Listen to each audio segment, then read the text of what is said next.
운명의 날이 밝았습니다. 애청자 여러분 안녕하십니까. 2007년 그러니까 대선 당시 BBK 주가 조작 의혹이 불거질 때부터니까 벌써 11년째 끌어오던 MB에 대한 직접 수사가 드디어 오늘 이루어지는 겁니다. 20여 개 혐의의 핵심은요, 뇌물과 횡령인데 그 전제는 이명박 전 대통령이 다스의 실소유주라는 데에서 출발합니다. 검찰은 실소유주가 맞다라고 이미 결론을 내리고 주범이라고까지 지칭을 했습니다만 MB는 여전히 다스는 형님 거다. 특활비는 모르는 것이다. 이렇게 반박을 합니다. 영포빌딩 지하 비밀창고에서 물증이 나와도 조카의 녹취, 재산관리인의 진술이 나와도 꼼짝 않았습니다. 과연 오늘 그 모든 증거와 증언의 총 본체 앞에서도 그 입장을 유지할 수 있을까요? 진실은 하나입니다. 나라다운 나라, 후대에 부끄럽지 않은 역사를 쓰기 위해서라도 이 진실은 반드시 밝혀져야 할 겁니다. 어떻게 보면 오늘은 MB뿐만 아니라 검찰에게도 국민에게도 운명의 날인지 모르겠습니다. 김현정의 뉴스쇼 출발하죠. 뉴스쇼가 주목한 오늘의 포인트 김정훈 기자 나와 있습니다. 어서 오세요, 김 기자. 네.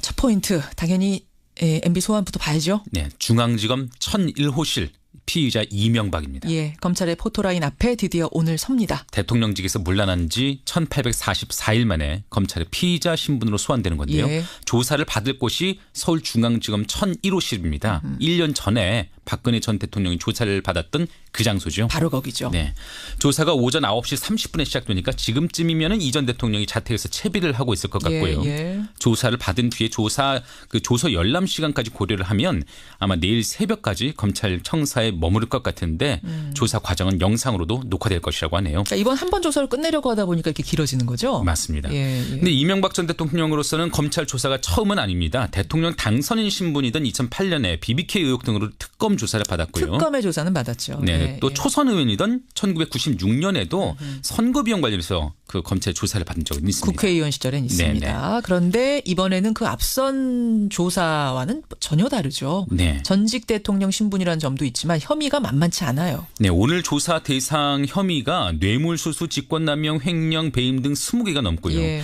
특히 뇌물 혐의는 모두 110억 원대 불법 자금을 받아채겠다는 건데 인정이 된다면 형량은 결코 가볍지가 않습니다. 근데 어떤 곳에서는 10여 개다 이렇게 얘기하는 곳들도 있던데 그거는 크게 카테고리를 묶으면 10여 개고 네, 쪼개면 그렇다는 20여 개가 것이죠. 되는 거죠.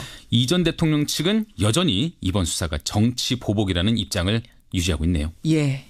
1년 만에 전직 대통령을 피의자로 또 검찰 포토라인에서 보게 되는 국민들 심정도 참담합니다. 잠시 후에요. 오늘 이 뉴스는 여러 각도로 다뤄드리겠습니다. 예, 라디오 재판정에서도 다루고 이명박 전 대통령 집 앞에 지금 또 저희 나가 있습니다. 그 집 앞도 연결을 해보도록 하고요. 잠시 후 박영선 의원도 만나도록 하죠. 다음 포인트 가겠습니다. 네, 비둘기파 빠진 미 외교안보 라인입니다. 속보가 날아들었죠. 비둘기파로 알려진 미국의 틸러슨 국무장관이 갑자기 경질됐어요. 국무장관이요. 5월 예정된 북미 정상회담을 총괄 준비해야 하는 자리이기도 한데 느닷없이 경질됐거든요. 그래서 그 배경과 향후 파장을 두고 해석이 분분합니다. 게다가 비둘기파였다는 거, 온건파였다는 거. 맞습니다. 틸러슨 장관이 미국 외교안보 라인에서 대표적인 비둘기파인데 예. 그 틸러슨 장관의 자리를 대체하게 되는 인물이 강경파로 분류되는 마이크 폼페이오 CIA 국장이거든요. 예. 신임 국무장관이 또 다른 강경파 맥메스터 국가안보보좌관 등과 짝을 맞춰서 트럼프 정부의 대외 정책을 한층 더 까다롭게 만드는 거 아니냐 이런 전망이 나오고 있네요. 그렇지만 폼페이오 국장이 서훈 원장, 우리 국정원장하고는 또 한 라인이 있다 그래요. 그거는 희망적으로 좀 지켜봐야겠습니다. 마지막 포인트 보죠. 네, 청와대발 개헌안을 떠안은 국회입니다. 어제 문재인 대통령이 정부 개헌안의 초안을 보고받았습니다. 대통령 4년 연임제, 국회의원 소환제 등의 내용을 담고 있는데 문 대통령은 이번 개헌에 대해서 간절하게 생각해달라 이렇게 밝혔습니다. 이게 개헌안 논의에 지지부진한 국회에 대한 메시지거든요. 이런 가운데 오늘 여야 3당 원내대표들이 국회에서의 개헌안 합의 도출 등을 위해서 그 회동을 하고요. 근데 여기서 지금 국회에서 답이 안 나오면 그냥 대통령이 발의한다는 거잖아요. 맞습니다. 어쨌든 자유한국당은 이번 개헌안을 두고 관제 개헌, 사회주의 개헌이라고 비판의 목소리를 높이고 있거든요. 접점이 찾아질지 지켜보시죠. 이 개헌 얘기는 잠시 후 행간에서 다 다뤄보도록 하죠. 김정훈 기자 수고하셨습니다. 네. 오늘 박 전 대통령이 지나갔던 검찰 포토라인에 이명박 전 대통령이 섭니다. 이명박 전 대통령은 20개에 육박하는 혐의 대부분을 부인하고 있습니다. 국민들이 다스는 누구 거냐 이렇게 묻고 있습니다. 이 부분에 한 말씀 부탁드립니다. 그런 아닌데 물을 지금 아닌 것 같습니다.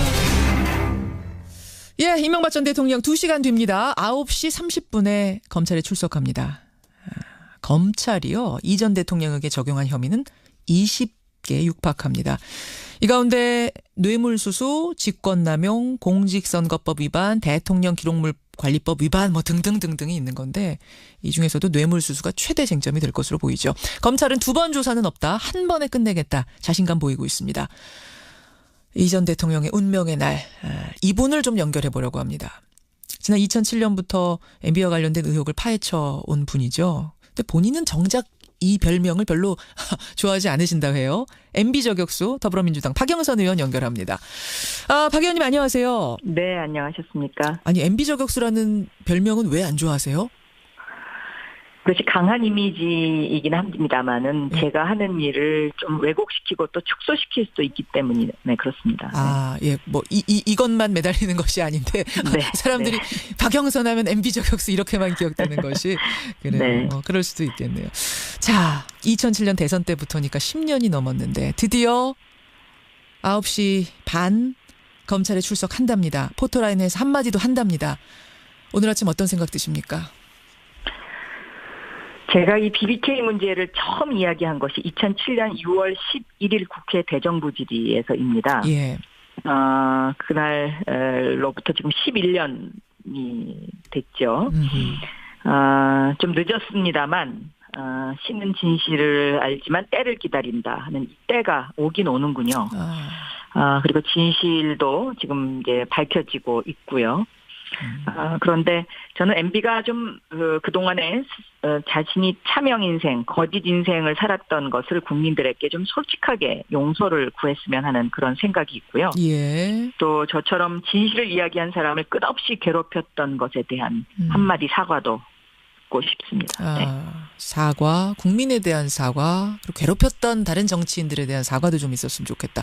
하지만 어제까지만 해도 정무수석을 지낸 김효재 전 의원은 이렇게 말했습니다. 검찰 수사가 정치 보복이라는 생각에는 전혀 변함이 없다. 오늘 들어가서도 여러 가지 것들에 대해 다 반박할 겁니다. 나와는 상관없다라고 하거나 나는 실소유주가 아니라고 하거나 뭐 이렇게 할 것으로 보이거든요. 정치 보복, 억울하다. 여기에 대해서 뭐라고 답하시겠습니까? 그건 그분들이 정치 쟁점화하기 위한 이제 정략적인 것이죠. 그런데 이 MB 수사 과정을 보면 예. 측근들이 다 인정을 하지 않았습니까? 그렇죠. 그러니까 측근의 인정에 의해서 이 일이 이제 사실로 밝혀졌고 예. 또 영포 빌딩의 서류 압수수색에서 나온 서류가 결정적인 증거였기 때문에 예. 네, 저는 정치보복이라는 어떤 이런 논리가 성립하지 않는다고 생각하고요.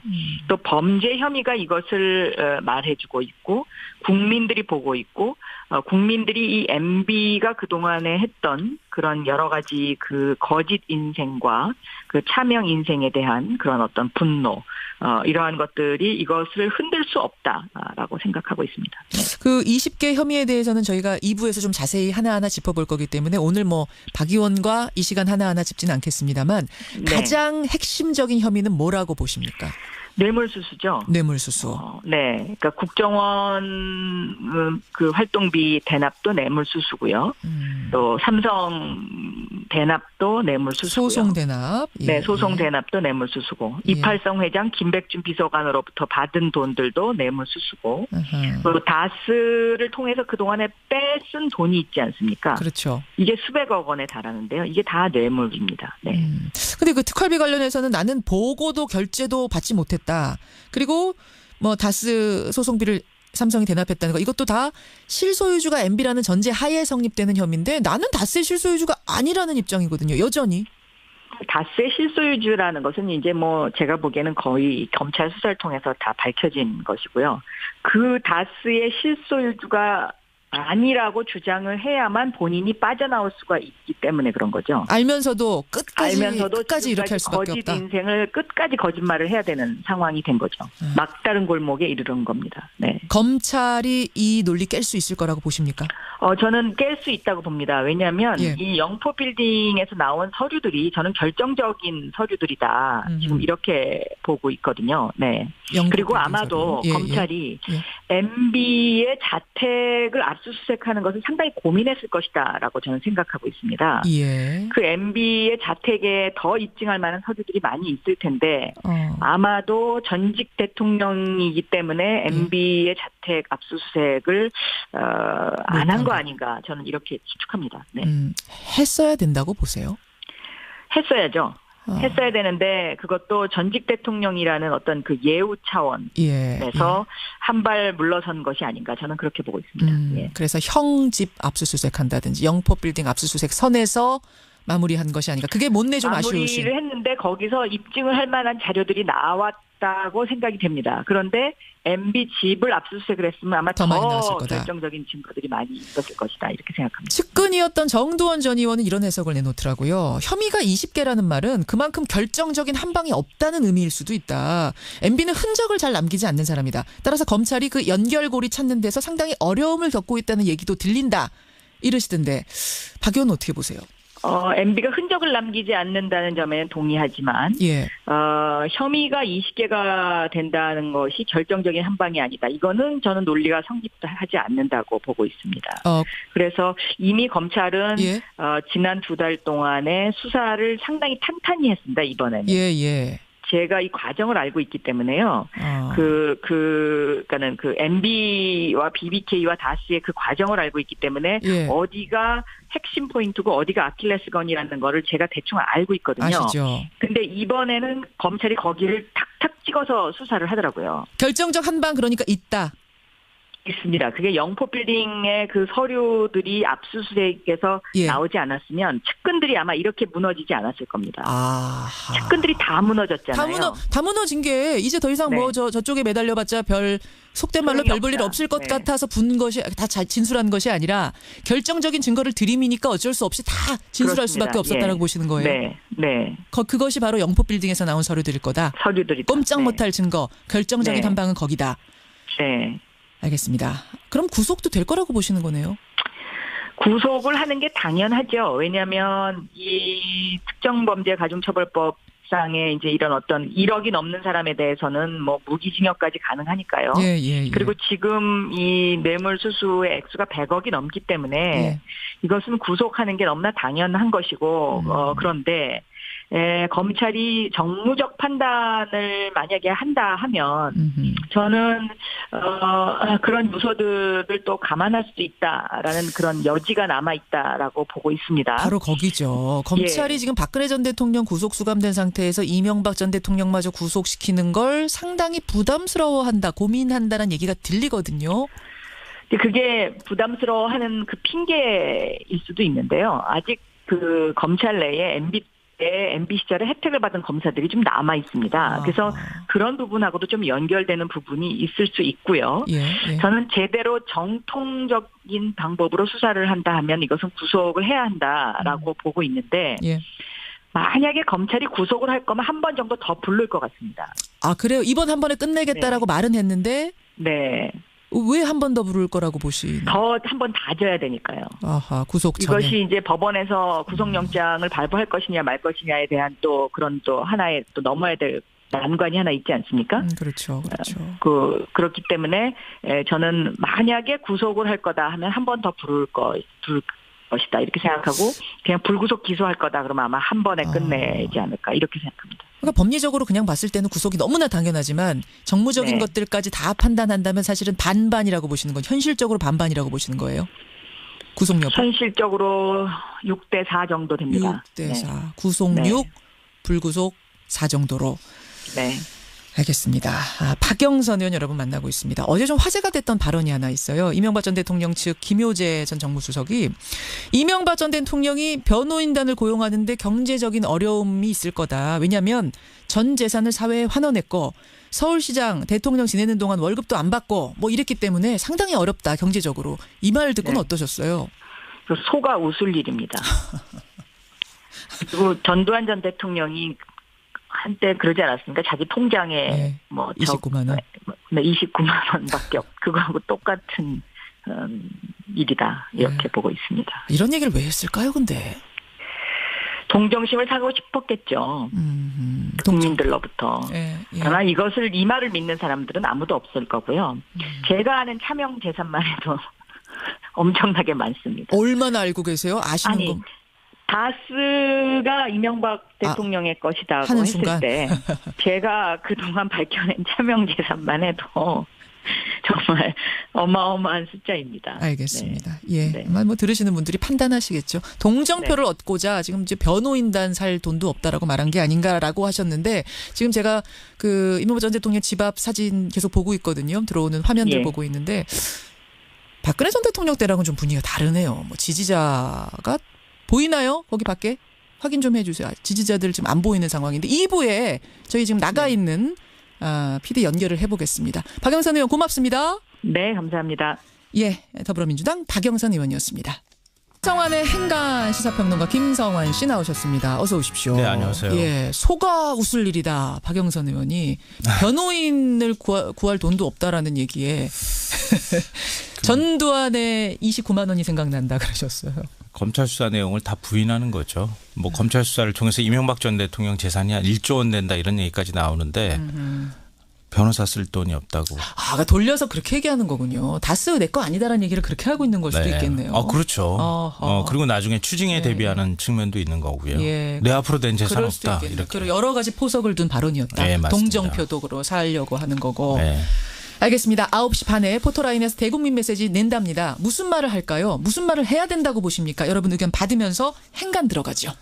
문재인 대통령이 드디어 개헌의 시동을 걸었습니다. 예. 어제 국민헌법자문특위가 만든 개헌 초안을 보고받고 국회가 개헌안을 만들지 않을 경우에 다음 주 수요일인 21일 개헌안을 직접 발의하겠다고 밝혔습니다. 매주 수요일에 중요한 일들이 터지네요. 오늘도 그러게요. 수요일인데 네. 다음 주 수요일에 발의하겠다. 이 야사당은 관제 개헌이다. 시대착오적 개헌안이다. 일제히 지금 반발하고 있는 상황인데요. 예.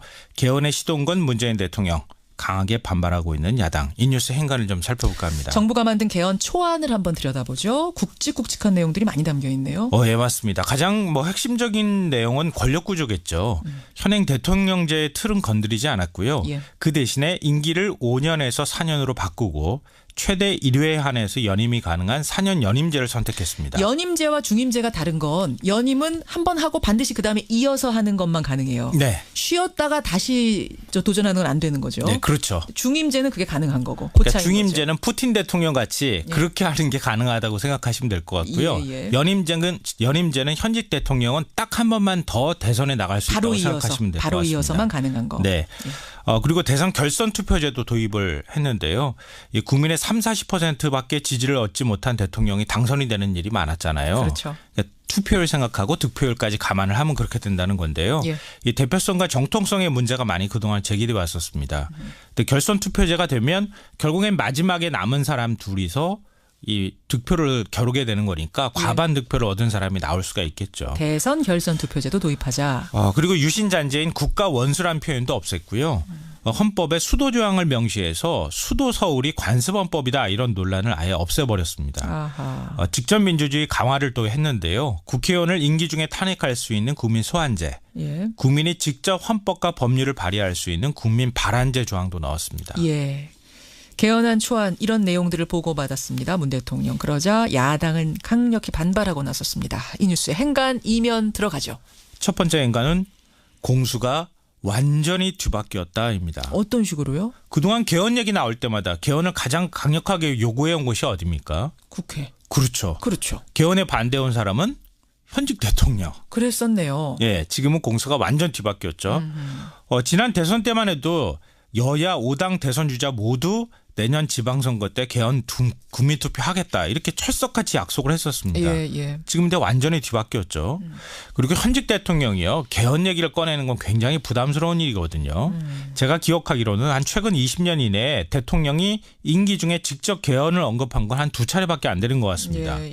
노무현 대통령이 임기 말에 원포인트 개헌 요구했다가 당시 한나라당 박근혜 대표한테 무슨 얘기 들었죠? 참 나쁜 대통령. 맞습니다. 그 얘기가 여기서 나온 거죠. 그리고 끝냈잖아요. 그리고 개헌은 블랙홀이라고 누누이 얘기했던 박근혜 대통령.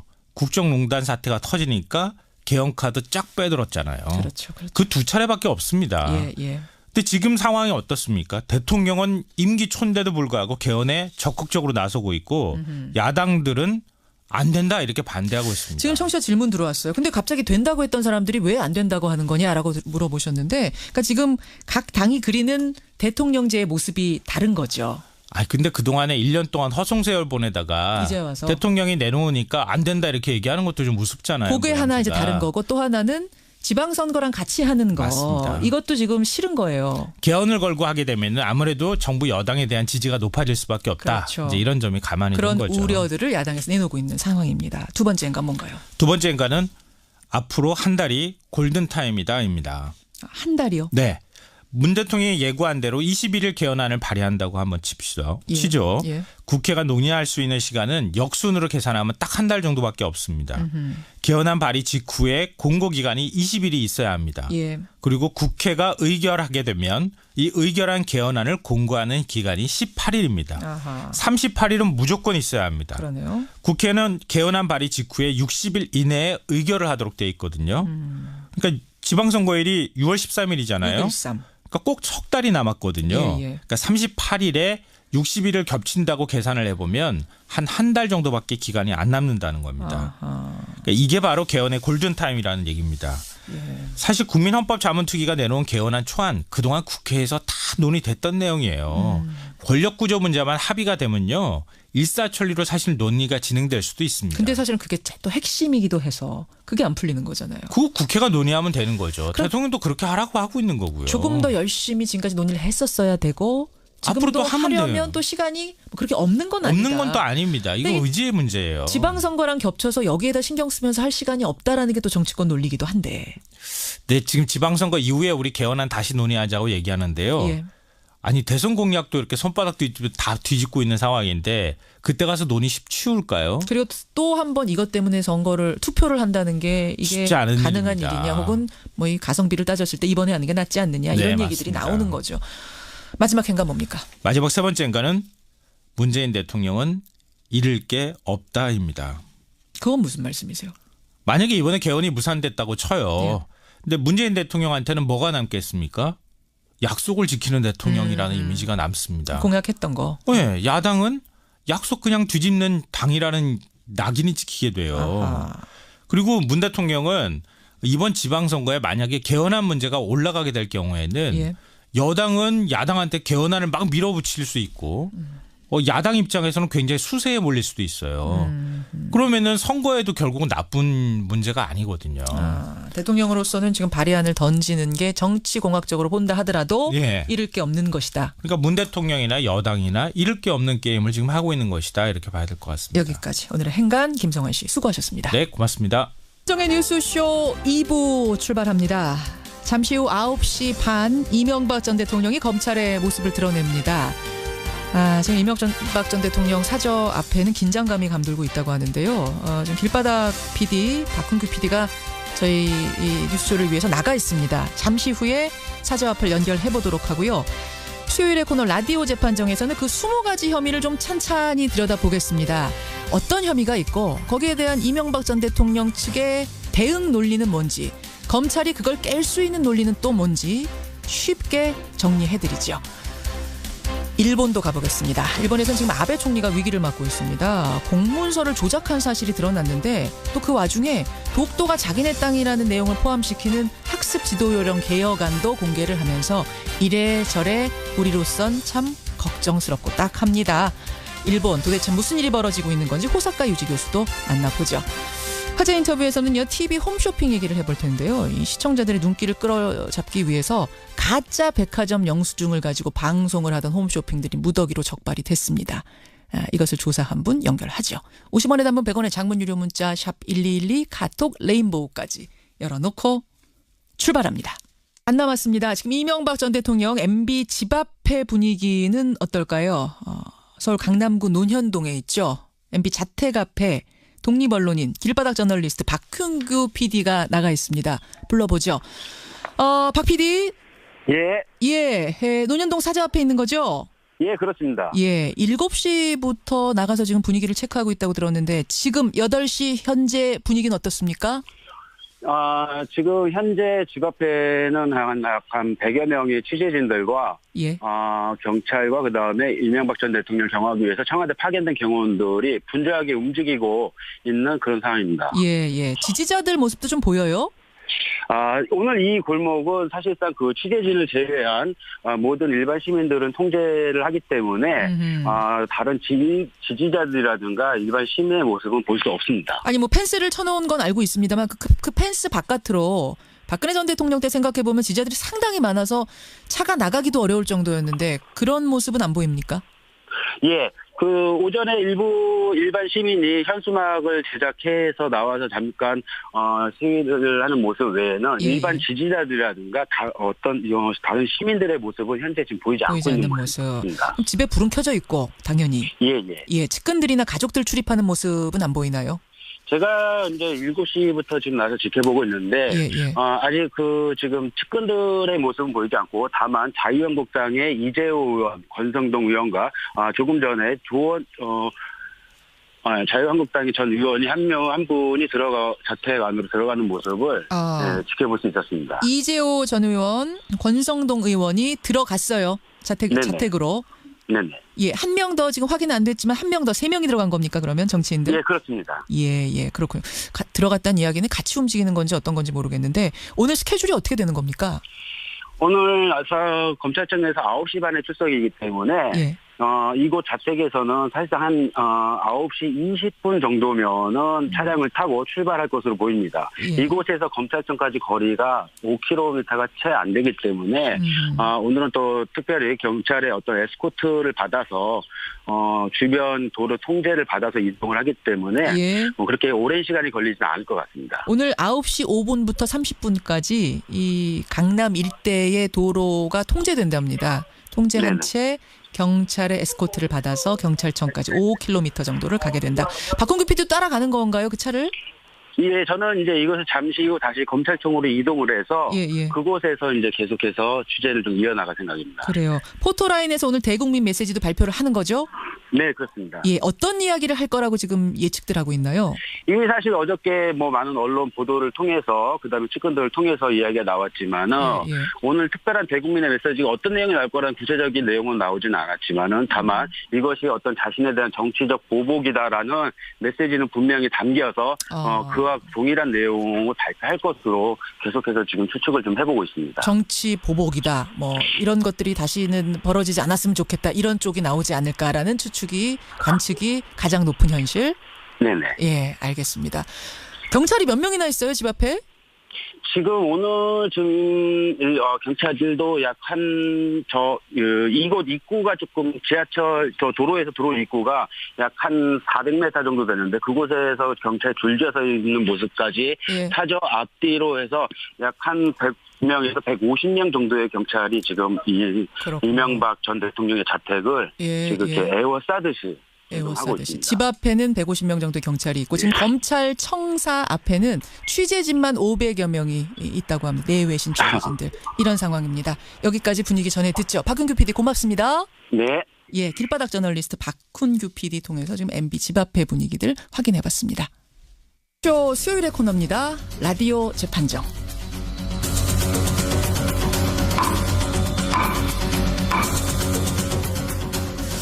조금 전에 현장 분위기 여러분들 느껴보셨습니다만 지금 전직 대통령으로는 5번째로 이명박 전 대통령이 검찰에 출두합니다. 분위기는 삼엄합니다.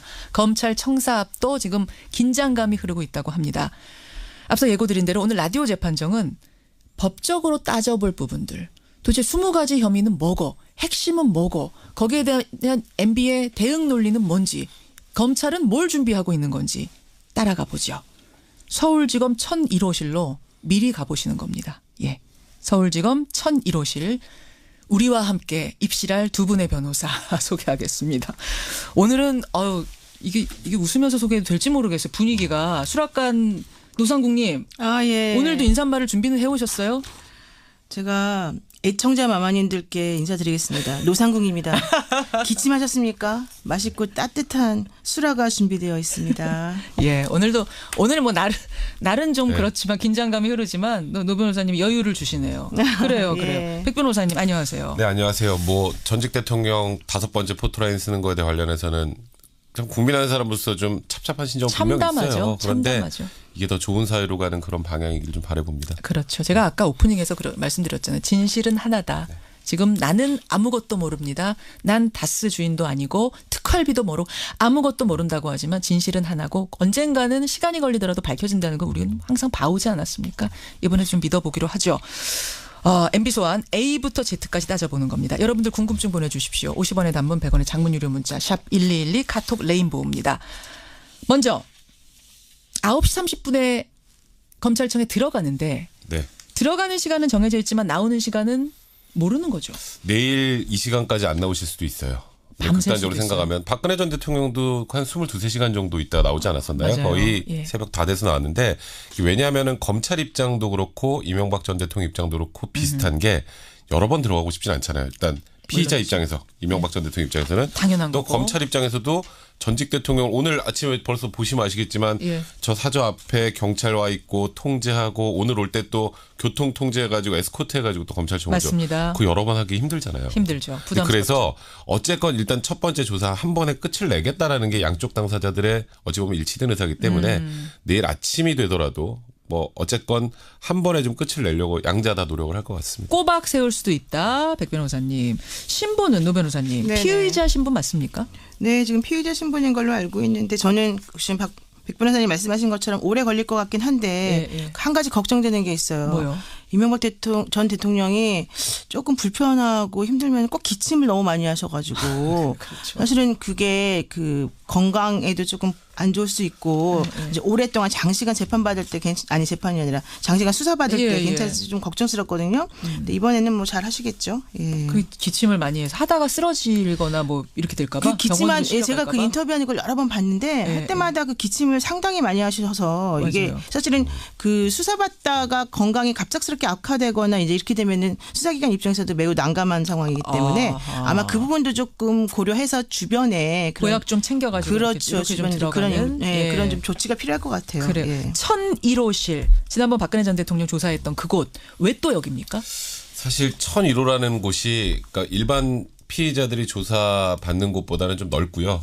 휴식할 수 있는 주변에 공간도 있고요. 예. 이 1001이라는 숫자에 상징성이 있어요. 저희 사무실이 1001입니다. 감사합니다. 그 1001 말고요. 깨알 홍보를 깜짝 놀랐네요. 갑자기 훅 들어오셔가지고. 대통령 그 차 수행하는 그 차 번호가 1001이에요. 1001호. 그렇죠. 네, 그래서 그런 100. 참 희한하게 전직 대통령이 자꾸 1001호에서만 조사를 받게 되는 게 그런 느낌도 좀 있는 것 같다는 생각이 번호판하고 맞춘 건 아닐 텐데. 1번이라서 그렇죠. 1번이라서. 네, 그러니까 어쨌건 10층에 1호를 제일 크게 만들어 놓은 게 이럴 때 자꾸 사용되는 게 좀 안타깝네요. 그 1001호 옆에 1002호의 휴게 공간을 만들어 놓고 그렇죠. 거기서 티타임도 10분 정도 가진다고 하고요. 하다가 힘들면 거기서 좀 쉬고 밥도 그렇죠. 먹고 뭐 이렇게 되는 거죠. 변호인은 3명이 동행을 합니다. 3명. 지금 변호사 이름 누구죠? 강훈 변호사, 피영현 변호사, 김병철 변호사 그리고 박명환 변호사도 원래는 같이 간다 그랬었거든요.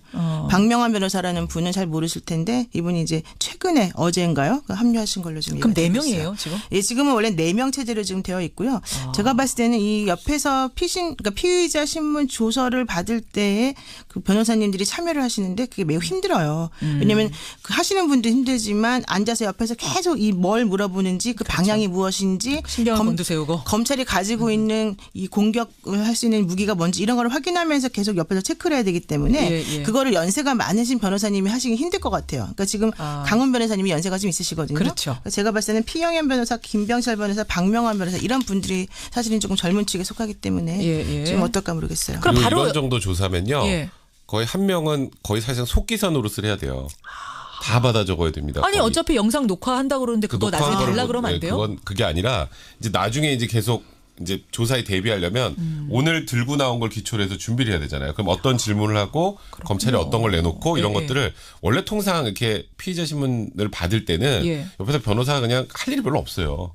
엄밀히 말하면 왜냐하면 거들어주지 못해요. 이거 법원에서 재판은 변호사가 주도적으로 할 수 있지만 이거는 대신 대답할 수가 없잖아요. 대신 대답은 안 되는군요. 그렇죠. 그럼 왜 옆에 왜 앉아 있어요? 아니, 조금 전에 그 이명박 전 대통령이 이렇게 말씀하셨는데 그게 아니고요. 이렇게 하면 안 돼요. 그럼 뭐까지 할 수 있어요? 그러니까 사실상 거기서 좀 개입하면 검찰이 몇 번 좀 제지를 합니다.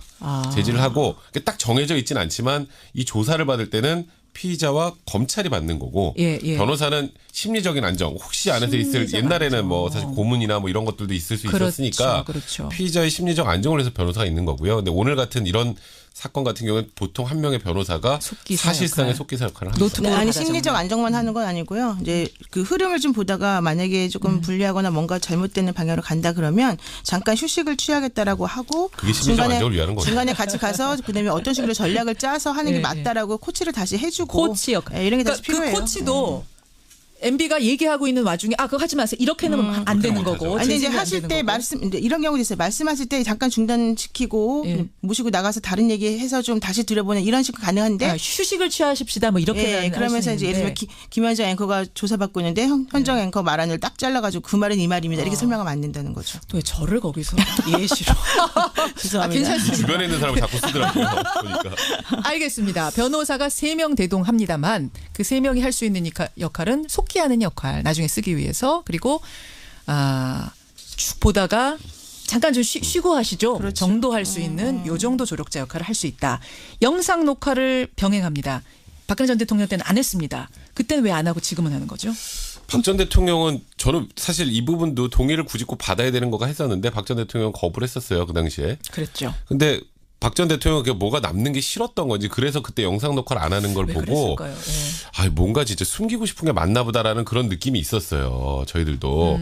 근데 그거에 대한 어찌 보면 반면교사가 아닌가 싶어요. 이명박 전 대통령 쪽에서는 그래 나 당당해 숨길 거 없어. 최소한 이런 모습은 좀 보여주겠다라는 취지가 아닐까. 그래, 영상 녹화를 하건 영상 녹화를 하지 않건 뭔가 효력이 바뀔 것도 없고요. 그렇기 때문에 뭐 이명박 전 대통령 측에서도 오케이 한 것 같고 그래서 생각은 그런데. 저는 그렇고 그리고 안에서 이제 수사하는 수사 검사들이 이제 조사를 하는 검사들이 있고 윤석열 지검장하고 이제 한동훈 차장 같은 경우는 녹화실 영상 녹화실 밖에서 영상을 보면서 이제 어떻게 진행되는지 체크하는 그런 과정을 겪을 겁니다. 그 영상 녹화를 하면은 이제 두 가지 점이 있어요. 하나는 그 수사 혹은 신문을 받을 때에 예전에는 검찰에서 고문 같은 걸 하기도 하고 여러 가지 나쁜 방법으로 자백을 받아내기도 했거든요. 그러니까 그런 걸 방지하려는 목적이 사실은 있는 거예요. 두 번째로는 그 영상 녹화한다고 해서 꼭 피신 조사를 안 적는 건 아닌데 그런 거에 대한 그 증거 능력 확보하기가 사실 쉽기 때문에 하는 거거든요. 아니 안 준다면서요, 근데. 그러니까 우리한테 주는 게 아니라 이제 그분들이 가지고 있는 검찰에. 검찰 입장에서. 그래서 기본적으로 나중에 혹시라도 이제 이 사람들의 진술이나 이런 말들이 증거 능력이 있는지 없는지 따질 때 중요한 증거가 되는 건데 당연히 그래서 사실은 변호사들 입장에서 영상 녹화 하는 게 절차적으로는 편하지만 나중에 가서는 또 빼도 박도 못하는 또 문제가 생길 수 있어요. 왜냐하면 그냥 신문 조서만 작성하는 거는 약간 임의적으로 좀 작성되는 부분이 나중에 딴소리하는 경우가 사실 있었잖아요. 최순실 씨도 그랬고 뭐 내가 나를 강압 수사를 했다는 둥 뭐 이런 걸 할까봐 검찰 입장에서는 해놓는 게 훨씬 유리한 거고. 오히려 역으로 그런 걸 주장할 수도 있는 거니까요. 근데 그런 것들은 하지 않겠다는 취지인 거죠. 그럼. 자. 중요한 부분. 바로 구속될 수도 있는 겁니까? 저는 그건 힘들 것 같아요. 아닙니다. 원래 이제 보통 피의자 신문을 쭉 받는 과정에서 이제 검찰에서 이거는 뭐 증거인멸의 우려, 그다음에 범죄의 중대성, 도주의 우려가 있다라고 해서 긴급 체포해가지고 바로 구속영장 청구하는 경우 있어요. 근데 지금까지의 관례를 보면 그런 적은 없었던 것 같고 일단은 오늘 조사를 다 마치고 그리고 일단 집으로 돌려보냅니다. 그다음에 이제 고민을 하는 거죠. 알겠습니다. 사실 전직 대통령이 아니라면 뭐 지금 사안은 당연히 구속영장이 청구되는 게 정상인데 이제 유일하게 검찰에서 고민하는 게 그 부분이 아닐까 생각합니다. 자, 구속이 될까 안 될까 이 부분은 여러분 혐의를 들으면서 한번 생각을 해보세요. 이 정도면 구속이 영장 신청을 하는 게 맞겠는가 아닌가 판단을 좀 해보십시오. 그 전에 잠깐만 들어온 문자들 좀 보고 가죠. 백승구님, 너무 씁쓸합니다. 대통령이 퇴임한 후에 조사받는 일은 정말 이번이 마지막이길 간절히 바랍니다. 그리고 진실이 밝혀져서 멋진 민주주의를 꽃피우는 계기가 되길 기원합니다. 참 묵직한 말씀해 주셨어요. 1457님은 왜 대통령마다 이런 일이 일어나는지 안타깝습니다. 우리 다음 세대에게는요. 부끄러운 모습 다시는 보이지 않았으면 좋겠습니다. 이런 다짐들을 지금 보내주고 계십니다. 혐의 보죠. 혐의. 20가지다 지금 제가 계속 말씀드리고 있는데 구체적으로 어떤 거예요, 노 변호사님? 기본적으로 이제 국가정보원 특수활동비와 관련된 의혹들이 있습니다. 예를 들면은 김백준 전 기획관이 뭐 4억 원을 수수했다라든가 예. 또 뭐 김진모 전 비서관이 5천만 원 수수했다라든가 해서 전체적으로 봤을 때는 17억 5천만 원 정도가 이제 국정원 특활비가 흘러간 것으로 지금 보고 있고요. 그렇죠. 그다음에 이제 두 번째로 큰 줄기는 다스 140억 원 반환하는 거 관련해가지고 여기에 대통령의 권한을 남용해서 개입하고 도움을 주었던 부분 이 부분이 하나가 있는 것이고 또 하나는 이 다스과 관련된 소송을 하면서 삼성으로부터 그 소송비를 대납받았다는 혐의가 있습니다. 이게 바로 이제 그 뇌물수수와 관련된 또 부분이 될 수 있고요. 45억 원 되죠? 그렇습니다. 45억 원을 대납한 것으로 지금 나와 있고요. 이팔성 전 우리금융회장으로부터 인사청탁 의혹을 받고 있는데 이게 이제 금액이 22억 5천만 원 정도 되거든요. 이 부분이 특가법 뇌물수수죄가 적용될 수 있는 부분이고 뭐 대부그룹으로부터 공사수주 청탁을 또 몇억 원, 5억 원 정도 받은 부분이 있고요. 그다음에 다스 실소유주 의혹 및 경영비리 의혹과 관련해서 뭐 금강이죠. 이제 그 계열사 금강 대표가 또 90억 원대 횡령 배임한 부분이 있는데 이것이 이제 대통령하고 관련이 있지 않느냐 이런 얘기인 것이고 또 그 이시영 씨와 관련된 부분에 뭐 무담보 대출 해주면서 배임 의혹이 또 사실은 또 있는 부분이고요. 그리고 이제 다스 비밀 창고에서 우리가 청와대 문건을 다수 발견했다. 아까 박영선 의원도 말씀하셨는데 그렇죠. 그거와 관련해서 대통령 기록물 관리법 위반 이런 부분이 또 있고요. 이제 마지막으로는 기타 차명재산 등의 의혹이 있는 거죠. 그래서 대선 당시에 허위재산을 공표하면서 공직선거법 위반이 있었고 많습니다. 뭐 대통령 재직 중에 허위재산 신고, 차명부동산 소유 이런 것들은 전부 근데 그 조세 포탈까지 관련해가지고 아마 시효가 좀 지난 게 아니냐 이런 얘기 좀 하고 있습니다. 핵심. 백 변호사님. 이 중에 제일 중요한 건 뭐예요? 검찰이 이것만은 꼭 입증해서 넘겨야 한다는 거. 뇌물이죠. 뇌물죄. 네, 뇌물을 크게 큰 두 줄기를 보면 조금 전에 말씀하셨던 것처럼 국가정보원으로부터 이제 특수활동비를 수수했다라는 부분 하나하고 특활비 뇌물 한 줄기. 네, 그리고 또 하나는 이제 다스 소송비 대납, 그다음에 뭐 이팔성 우리금융 회장, 또 대보그룹 공사수주 청탁 관련해서 이제 돈을 받은 것. 이 부분이 입증이 되면 사실 그 부분이 1억 이상만 입증이 되면 10년 이상 무기징역까지 선고가 가능한 상황이기 때문에 지금 한두 푼이 아니잖아요. 그렇죠. 그러니까 좀 이런 얘기를 합니다. 이 중에 10분의 1만 인정돼도 10년 이상 징역형이 선고된다라는 얘기가 나오는 상황이고요. 110억 정도니까. 그러니까 일단은 지금 이명박 전 대통령 측의 논리는 대략 이렇게 전개가 될 것 같아요. 옛날에 받은 돈 다 정치 자금이다. 혹시 이게 돈을 받은 거 사실을 부인하지 못하는 경우 있지 않습니까? 돈이 들어온 흐름이 있으면 이건 그 당시에 무슨 대가를 바라고 한 게 아니라 정치 자금인데 정치 자금은 정치자금법 위반은 그러니까 공소시효 짧잖냐. 그건 공소시효 끝났다. 그 다음에 특수활동비 관련해서는 그거는 뭐 일단 지금까지 계속 줄곧 나왔던 관행이라거나 아니면 이제 가장 큰 문제가 요즘에 그런 얘기 나오죠. 이번 검찰과 이명박 전 대통령 수사는 이명박 전 대통령과 측근과의 싸움이다 이런 얘기들이 가끔 나오지 않습니까? 이제 측근이 받은 거 나는 그 몰랐다라고 해버리면 이제 이 양자 사이에 이제 진실 공방을 해야 되는 문제들이 생길 거예요. 오늘 아마 전략은 일단 본인의 측근들한테 떠넘기는 거 하고 그다음에 이건 대부분 정치 자금이었을 뿐이고 나는 여기 관여를 하지 않았다. 이쪽으로 논리를 전개할 가능성이 많을 것 같습니다. 지금 전체적인 거 얘기해 주셨는데 하나하나 좀 들어가 보겠습니다. 우선 특활비. 국정원으로부터 특수활동 받아 쓰지 않았느냐 이거죠. 여러분 아시죠? 여기에 대해서 MB 측의 논리는 나는 그런 있는지도 몰랐다. 보고도 안 받고 결제해 준 적도 없다. 그 연결고리를 지금 딱 끊는 전략이에요. 그렇습니다. 이렇게 되면은 그걸 입증해내야 되는 그 검찰의 지금 임무인데. 그렇죠. 왜냐하면은 여기서 등장하는 논리들이 보통 이제 배달 사고 논리들이 사실 나올 수가 첫 번째 있고요. 국정원은 지금 줬다고 했어요. 중간에 받은 사람도 받았다고 했어요. 청와대에서. 근데 MB는 모른대요. 왜냐하면은 글로 흘러간 이게 뭐 예를 들면 계좌를 통해서 갔다거나 아니면 돈의 추적 장치가 있다거나 그런 게 아니지 않습니까? 그렇죠. 그렇게 되면은 정말로 최종적인 목적지가 이명박 전 대통령의 호주머니였는지 아닌지가 중요한 것인데 그런 것을 입증해내는 것이 사실은 상당히 어려워서 이때는 측근의 진술이 가장 중요한 역할을 하게 됩니다. 그 중간에서 돈을 받아서 전달했다라고 하는 사람의 말이 얼마나 신빙성이 있느냐 그런 부분을 사실은 가장 중점적으로 따지게 됩니다. MB가 아니라고 하더라도 그렇죠. 준 사람이 확실히 줬다. 그것을 입증할 증거들도 있다. 이렇게 되면 보통 받은 사람은 절대 받았다고 안 하기 때문에 하죠. 그렇습니다. 노현 변호사님 아까 배달 사고 얘기했는데요. 그러니까 이제 보통 주장을 그렇게 해요. 해요. 나는 몰라. 저 앞에서 다 했지 내가 어떻게 알아. 나는 보고받은 적도 없는데 요 주장이잖아요. 중간에 먹은 거야. 근데 이제 사용처를 보면 답이 나와요.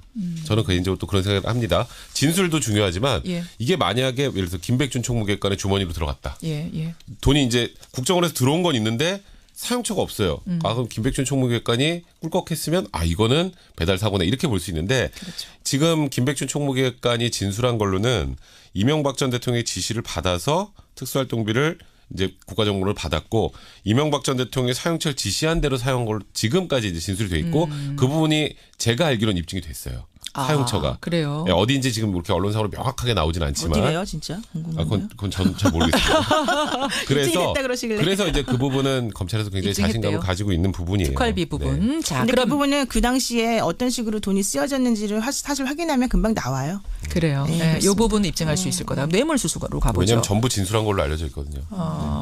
삼성이 다스 소송비 대납해 준 거 이게 지금 액수가 제일 큽니다. 45억 원. 근데 이거는 총 60억이에요. 총 60억입니까? 네, 그 전까지 합치면. 그 전까지 네, 합쳐서 나는 다스 주인 아닙니다라고 하는 순간 이건 사실 끊어져 버리는 연결고리가 그렇죠. 끊어져 버리잖아요. 다스가 이명박 전 대통령과 직접적으로 연관이 있다라고 하는 것이 전제가 돼야 되는 것이고 그렇죠. 만약에 그런 관계가 없다라고 하면 특가법 뇌물수수와 관련된 소송비 대납은 문제가 안 되는데 예. 그렇다 하더라도 지금 문제가 되는 게 그 김재수 전 LA 총영사 등을 통해서 네. 이 다스 소송과 관련된 돈을 받을 수 있도록 도와줬다라고 하는 혐의. 다스 소송에 관여한 부분이 그렇죠. 있죠. 직권남용 권리행사 방해죄로 지금 얘기가 되고 있는 예. 그 부분이 사실은 매우 중요합니다. 이게 직권남용 권리행사 방해는 아예 그 형량 자체가 매우 약한 부분이에요. 다른 거에 비하면. 예. 그러긴 하지만 이것이 사실은 이명박 전 대통령의 이 사건의 전체적인 그 핵심을 왔다 갔다 하게 만드는 중요한 저는 전제라고 봐요. 왜냐하면 대통령이 되기 전부터 다스는 본인하고 아무 상관없다라고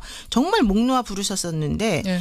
그러면서 본인에게 다 음해를 한다라는 얘기를 하셨단 말이에요. 근데 사실은 지금까지 나와 있는 여러 가지 뭐 혐의 사실들이 이 다스가 본인의 그 것이라는 것을 전제로 그걸 지키기 위한 행위였다라고 볼 수밖에 없기 때문에 예. 그게 인정이 된다면 매 중요한 부분이 되는 거죠. 그러니까 지금 좀 전에 말씀하셨던 그 삼성의 소송비 대납은요. 예. 일단 이학수 삼성자 부회장도 인정을 했죠. 자술서까지 썼어요.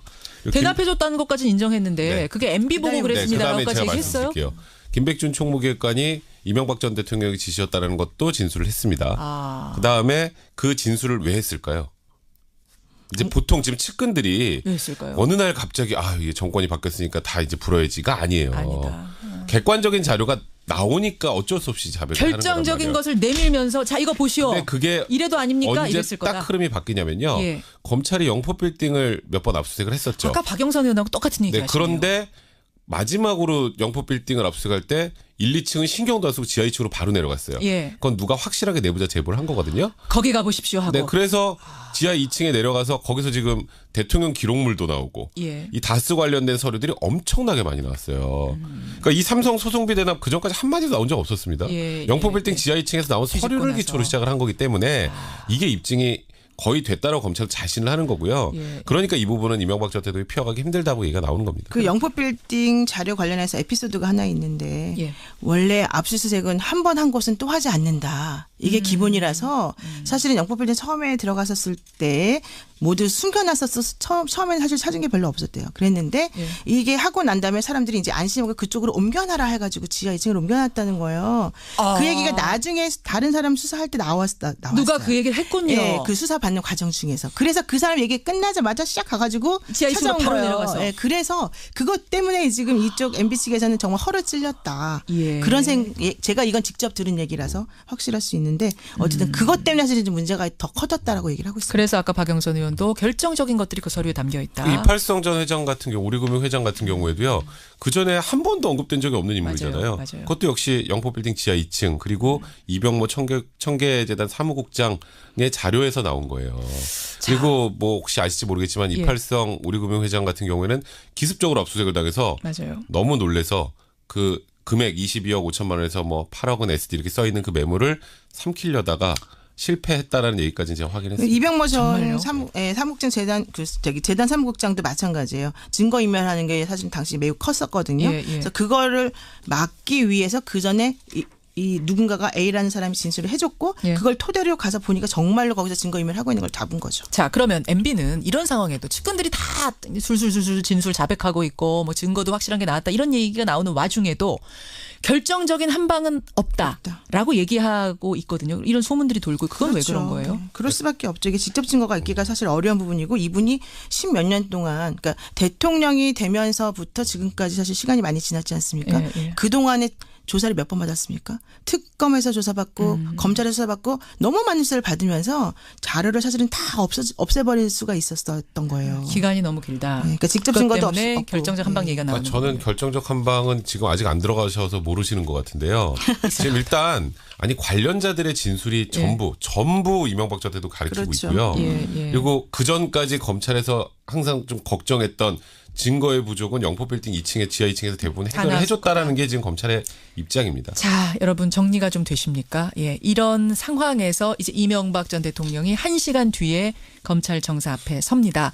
포토라인에서 뭐라고 얘기할까요? 라고 여러분들께 질문 드렸는데 백 변호사님 뭐라고 얘기할 거라고 보세요? 저는 지금까지 줄곧 이명박 대통령 저번에 기자회견할 때도 그렇고 어제도 측근을 통해서 나온 얘기도 계속 정치보복 얘기를 하시는데요. 저는 오늘 포털에 정치보복 얘기를 하는 건 오히려 역효과일 것 같고 그러니까 일단 담담하게 본인의 그냥 소외 정도를까 지금 이런 상황에 처해 있는 거에 대한 국민들에 대해서 죄송하다는 심경 그다음에 뭐 성실히 조사받겠다 그 이상 하기에는 오히려 더 부담스럽지 않을까. 그렇죠. 이미 정치보복이라는 메시지 몇 번이나 줬는데 올라가서 또 하면 이제 식상합니다. 근데 역풍 불지 모르고 또 할 수도 있긴 있어요. 그러니까 식상하고 기침 좀 역풍 하시면서. 예, 노 변호사님. 원래 말을 많이 하면 안 돼요. 안 되죠. 네, 들어갈 때. 누구라도 말을 많이 하면 안 되고 일단은 본인이 그동안 혐의 사실을 계속 부인해 왔는데 갑작스럽게 인정할 수는 없는 거잖아요. 근데 제가 알기로는 이쪽의 대응 논리도 인정할 걸 조금 인정하고 나머지는 전부 다 법리적으로 정면 승부해서 풀어나가는 게 맞지 않냐 이런 입장들을 가지고 계시니까 아마 그런 부분에 있어서 법리적으로 따질 것들에 대해서 좀 당당한 모습을 보이려고 하실 것 같습니다. 청취자 보미네님 초등학생도 다 안다는 다스 사장 이명박님 이제는 다 진실을 털어놓으십시오 이러셨고요. 카이로스님 국민 앞에 진정으로 석고되지 않은 일단 이 상황에 대한 사과라도 라도 하는 모습을 포토라인에서 보고 싶다 하셨고요. 5789님은 돈이 없어서 변호인 선임에 어려움을 겪고 있다는데 정말 속아 웃을 일입니다. 국선 변호사 있는데 선임하면 되지 않습니까? 검찰 단계선 힘들죠. 아 그래요? 그렇습니다. 재판 받을 때만. 국선 변호사 얘기를 많이들 쓰셨는데 재판 받을 때 하시면 됩니다. 예, 지금은 안 된답니다. 여러분. 성금을 아무래도 모아야 될 것 같습니다. 여기까지 오늘 라디오 재판정 두 분의 변호사 고생하셨습니다. 고맙습니다. 고맙습니다. 노영희 변호사, 백성문 변호사였습니다. 정민호님은 김윤옥 여사의 뇌물 혐의도 수사해야 되는 거 아닙니까? 지금 나오고 있는 것들 말씀하시는 거죠. 그런 것도 좀 수사했으면 좋겠다고 하는데 지금 뭐 이미 20가지여서 더 수사를 할 여력이 있을지 모르겠습니다만. 진건도님은 저는 이명박 전 대통령한테 투표했던 사람입니다.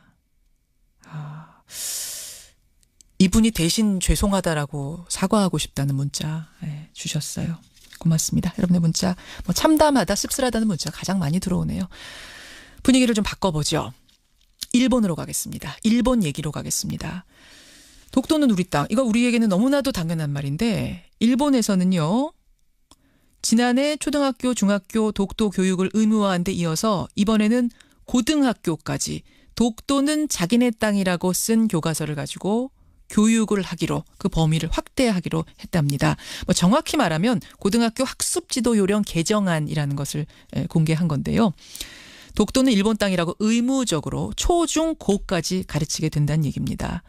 이거 어떻게 봐야 될까요? 세종대학교 호사카 유지 교수 연결을 해보죠. 호사카 유지 교수님 안녕하세요. 네, 안녕하십니까. 초등학교, 중학교 교육과정에다가 이 독도 자기네 땅이라고 넣는다고 해서 그때 저희가 굉장히 분노하면서 인터뷰했던 기억이 있는데 이제는 고등학교까지 의무화하겠다, 의무교육하겠다. 이거는 어쩌겠다는 겁니까? 예, 이것은 아베 신조가 2012년에 총리가 되었을 때 사실상 공약한 것을 그대로 실행에 옮기고 있다. 그렇게 볼 수가 있습니다. 근데 초등학교, 중학교 교과서 의무화했을 때 또 그 내부에서도 좀 반발이 있었잖아요. 우리나라는 말할 것도 없고. 그런데도 불구하고 그냥 밀고 나가는 겁니까? 예, 내부적으로 반대가 있었다라는 것은 지금은 거의 사라진 상태이고요. 아베 집권이 계속 되다 보니, 그리고 한국 쪽에서 독도가 한국 영토 이거 뭐 당연한 이야기인데 이것이 대불이 된다. 그러니까 일본도 거기에 맞서서 더 세밀하게 예. 논리적으로 가르쳐야 된다. 이런 것이 오히려 그러한 그 이야기가 힘을 얻고 있다. 그래요. 볼 수가 있는 거죠. 그러니까 지금 일본 내부의 분위기는 고등학교까지 확대 교육하는 거 맞다. 더 우리가 대응 논리를 차근차근 논리적으로 준비해야 된다. 이쪽으로 가 있어요. 예, 그렇습니다. 그 한국 쪽에서는 그 독도에 대해서 물론 교과서에 좀 실려 있는 부분이 있습니다만은 논리적으로는 많이 그렇게 기재가 되어 있지 않습니다. 그러나 일본은 그러한 내용을 그 상당히 논리적으로 독도가 일본 영토다라는 것을 교과서에 싣고 또 부교재도 만들어서 학생들에게는 디베이트 수업으로 디베이트. 그 한국의 논리보다 일본 논리가 우수하다 이런 식으로 그 인식을 심어 놓으려고 그런 계획에 있는 것으로 알고 있습니다. 사실 지금까지 우리가 교과서에다가 뭐 독도는 우리 땅이라고 일부러 강조해서 넣지 않았던 이유는 당연히 독도는 우리 땅이고 이것을 자꾸 국제 분쟁화시키려고 이 분쟁이 있는 지역인 것처럼 만들려고 하는 게 일본의 전략이기 때문에 거기에 휩쓸리지 않기 위해서라도 우리는 굳이 그렇게 하지 않았던 건데 일본에서 이렇게 나온다면 이제 우리는 어떻게 해야 될까 하는 건데요. 교육부에서도 대응하겠다라고 입장은 밝혔네요. 이게 법적 구속력이 있기 때문에, 아무래도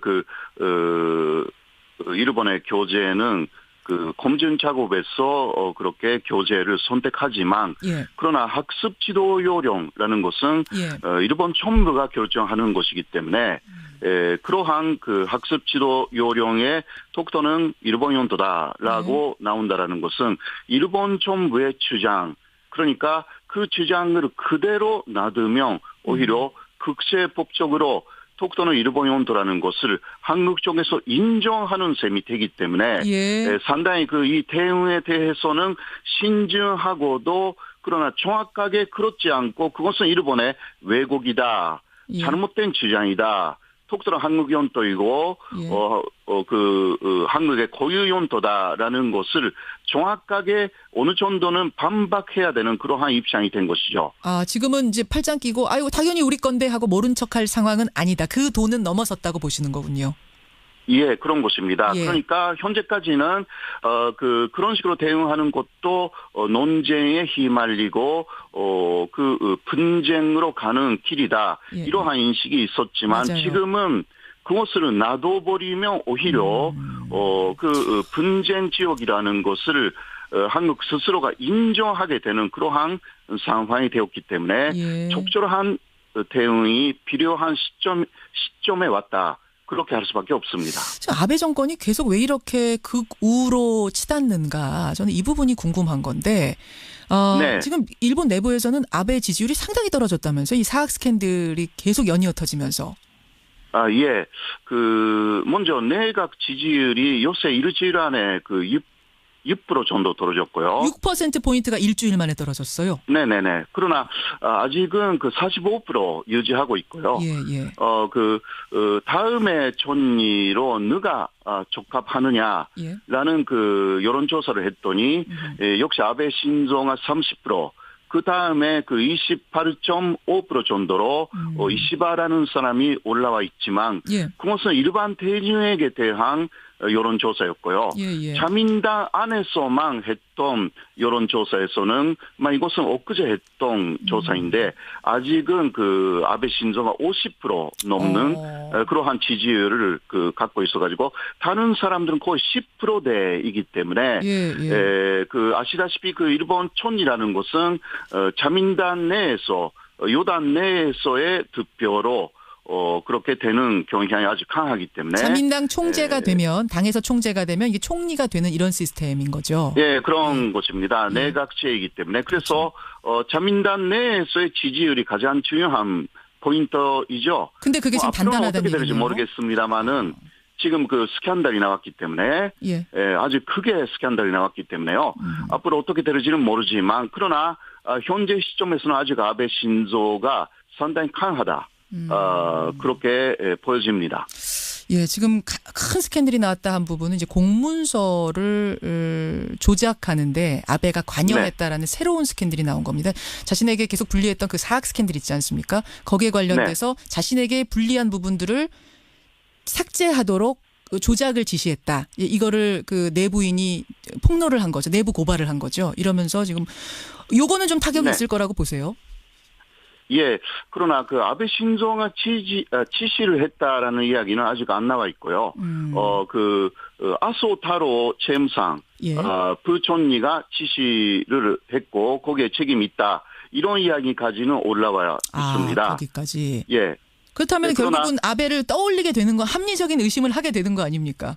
네, 그런 것입니다. 네, 그러나 현재로서는 일단 아소 부촌리까지의 책임으로 그냥 덮으려고 하는 그러한 분위기가 상당히 강합니다. 아베 신조가 지시를 했다. 물론 스캔들에 말려 들어갔다라는 것은 있지만 문서 조작 자체에 대해서 아베 신조가 그것을 지시했다. 이것은 아직 안 나와 있고요. 그래서 일본 내 야당의 물론 반발은 아베 신조의 퇴진 그런 식으로 말하지만 사실상 아소타로까지 그런 식으로 물론 그러나 아소 부촌리가 그렇게 퇴진하면 아베 내각으로서는 상당한 타격이죠. 그렇게 할 수가 있습니다. 아니 근데 이 아베 총리가 막 사학 스캔들에도 휘말리고 여러 가지 일들이 많은데도 불구하고 국민들이 이렇게 지지하는 이유는 결국 경제 때문입니까? 예, 이유는 역시 아베노믹스로 경제를 살렸다라는 부분이 상당히 강합니다. 그렇죠.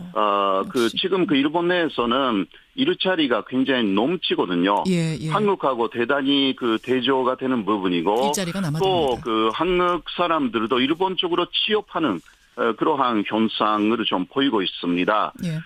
일본 내에서는 일단 경제를 살렸다라는 부분에서 다른 사람이 총리가 될 때 이게 못한다. 지금 아베 이외에 대안이 없다라는 것이 상당히 강한 현재 일본 내에 아직은 앞으로는 모르겠습니다. 그러나 그러한 분위기가 있기 때문에 독도 문제라든가 그런 부분 이상으로 경제적인 부분이 상당히 아베를 지지하는 요인이 되어 있다. 그렇게 할 수가 있습니다. 서류상으로라도 분명히 우리가 항의했다는 것을 남겨야 한다. 김옥환님 외에 많은 분들이 지금 조언 문자 주고 계시고요. 이 시각 이명박 전 대통령 자택 앞에서는 자유한국당 김영우 의원이 이것은 정치보복이다. 오늘의 MB 소환은 정치보복이다라는 입장 표명을 하고 있습니다. 그리고 아까 MB 집안으로 들어간 사람은 권성동, 이재호, 김효재 전 정무수석인 거로 세 사람이 이 집 안으로 들어간 것으로 지금 속보가 들어오고 있네요. 여기까지 말씀 듣겠습니다. 호사카 유지 교수님 고맙습니다. 네, 고맙습니다. 여러분 홈쇼핑 자주 이용하시나요? 홈쇼핑에서 제품 홍보할 때 가장 솔깃한 얘기 중 하나가 이거죠. 백화점에서 파는 것과 똑같습니다. 그런데 백화점 가격보다 이만큼이나 싸게 팝니다. 이런 문구들 말입니다. 그런데 홈쇼핑 업체들이 가짜 백화점 영수증으로 소비자들을 속여왔다는 사실이 적발됐습니다. 피해 금액도 상당하다는데요. 이 사건을 조사한 분 방송통신심의위원회 방송광고팀장 성호선 팀장에게 직접 들어보죠. 팀장님 안녕하세요. 네, 안녕하세요. 가짜 백화점 영수증으로 소비자들을 속였다. 이게 무슨 말입니까? 네, 홈쇼핑 방송들이 전기밥솥을 판매하면서 실제 구매 영수증이 아닌 제조업체가 백화점에서 임의로 발행한 영수증을 방송에서 보여주면서 백화점에서 59만 8천 원짜리가 37만 8천 원, 백화점가 대비 22만 원 아껴가시는 거다. 백화점에서 판매가 매우 잘 된다고 방송했는데 이 방송을 본 시청자들은 마치 백화점의 인기 제품을 상당히 저렴하게 살 수 있다고 시청자를 기만한 내용입니다. 그러니까 영수증으로 이렇게 여러분 이거 보세요. 제가 영수증 갖고 왔어요. 이렇게 싸게 살 수 있어요. 라고 한 그 영수증이 가짜로 만든 거였다? 해당 매장의 매니저가 임의로 발행을 하고 본인 카드로 홈쇼핑사는 이제 그 영수증을 그대로 방송에 노출한 것입니다. 그러니까 앞자리가 5자, 6자 많이 보셨을 텐데 오늘은 3자입니다. 뭐 이런 식으로 저 광고하는 거 많이 봤거든요. 이런 영수증이 가짜였다 이런 얘기. 야, 네. 근데 우리가 이름만 들으면 알만한 홈쇼핑 3개 업체가 지금 다 여기에 연루된 것으로. 그럼 이게 뭐 특급 비밀 속임수도 아니고 공공연한 비밀이었다는 얘기네요. 뭐 저희가 홈쇼핑사랑 그 해당 제조 업체를 불러서 여러 번 의견을 나눴는데 업체 관행이었다.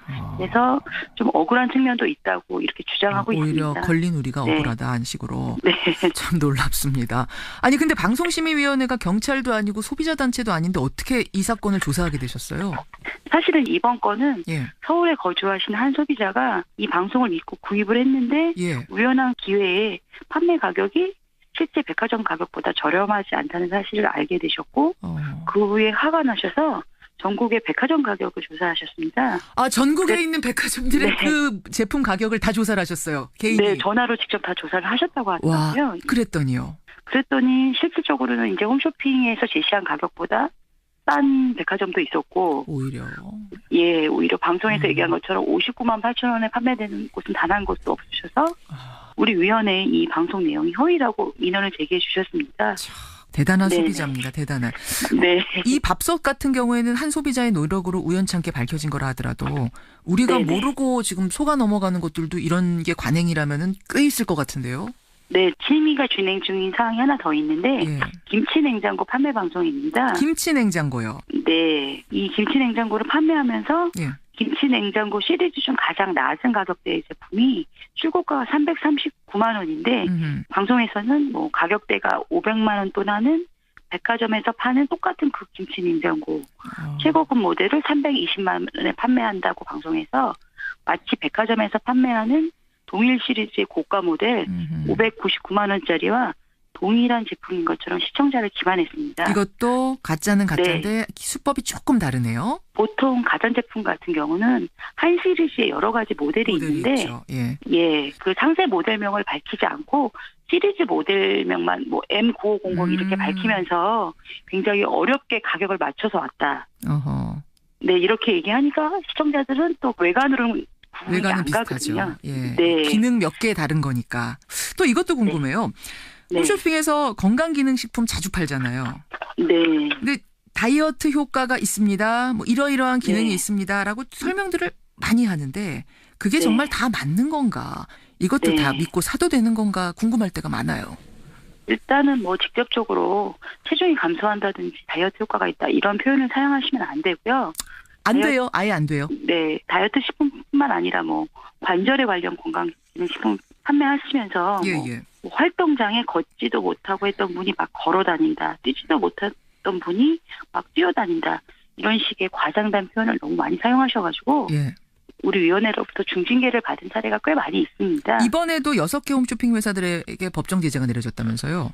일단 이제 이번에 판매한 제품은 50만 원 상당의 고가 임의용 기기나 일반 식품을 판매하면서 유산소 운동을 병행해야만 이 제품들이 효과가 있는데 이런 사실은 전혀 밝히지 않고 마치 이 기기를 하루 30분만 착용하면 손 하나 까딱 안 하고 숨만 쉬어도 복부지방이 감소한다. 잘 때 그냥 태워주시면 된다. 노벨상감이에요. 노벨상감. 네. 숨만 쉬어도 살이 빠집니다. 네.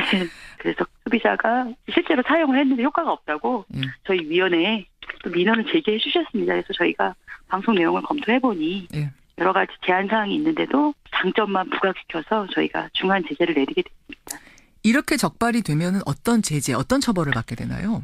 그 홈쇼핑 사업자들한테 중위부터 과징금까지 여러 가지 제재가 있는데요.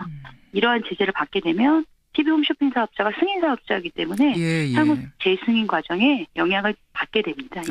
지금 들으시는 분들이 그게 뭐가 그렇게 중요한 건가 하실지 모르겠지만 방송국 입장에서는 승인이 되고 안 되고 문제가 굉장히 중요해요. 몇 년마다 한 번씩 계속 심사를 받아야 되는 건데 그때 감점 요인이 되는 거군요. 그렇죠. 일단 이 감점이 누적하게 되면 뭐 심각한 경우는 뭐 승인이 취소될 수도 있기 때문에 방송국 문을 닫을 수도 있는 문제니까. 네, 뭐 그런 경우는 이제까지 없었지만 절대로 간과할 수 있는 사안은 아닙니다. 어쨌든 앞으로 이런 과장 광고가 좀 없어져야 될 텐데 어떤 대안들이 필요할까요? 일단 뭐 저희 위원회에서도 엄격한 심의를 진행할 예정입니다. 심의도 심의고요. 그러나 어디까지나 심의라는 건 사후 처방이기 때문에 저희가 이제 대부분의 이 홈쇼핑 방송의 특성상 시청자 민원을 중심으로 모니터링을 하고 있기 때문에 시청자 여러분들께서도 방송을 보시다 저희 위원회 홈페이지를 통해서 이런 접수를 해주시거나 1377 전화로 해주시면 그 엄격히 심의를 진행하고 있습니다. 1377번 여러분 기억하시고요. 소비자들이 더 똑똑해져야 될 것 같습니다. 네, 요즘 소비자들 매우 똑똑하십니다. 수법들 들으니까요. 더 똑똑해져야 될 것 같아요. 여기까지 오늘 말씀 듣죠. 고맙습니다. 네, 감사합니다. 방송통신심의위원회 방송광고팀장이세요. 성호선 팀장.